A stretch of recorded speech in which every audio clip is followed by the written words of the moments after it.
I'm glad you brought it up last night, because I was thinking about it. And the call to action is for the guys that have something good going right now. I think a piece that I missed, this is probably more for me than me sharing it with you guys, is that like truly I could think back to the pressure and the way that I felt the month of May 2021 when I looked at my P&L that showed I was positive $207,000 after I paid all the expenses.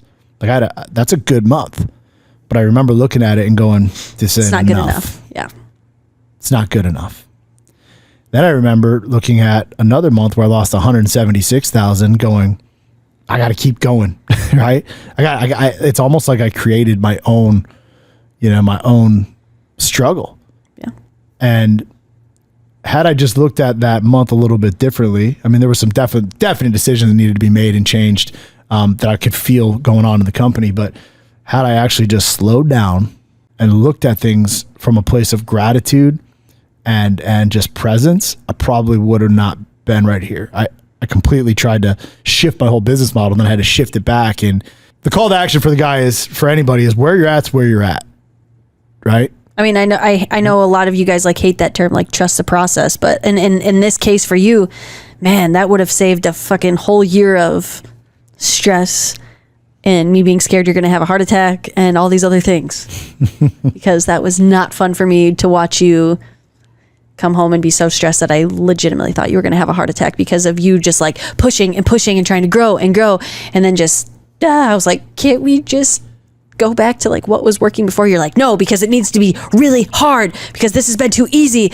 and I need to make it difficult. I was like, oh my God. Well, because my vision was to literally be a household name on the fucking every planet and every language and every continent. Like, still inside of me, even after I fixed it, I'm like, okay, what if I switch and try something different? It's like it's still there. There's I know still it this is. like calling there. And I think I'm not even willing to give up on it. I'm just willing to shelf it for a little bit and understand the same thing we talked about a while back. I can't bend time.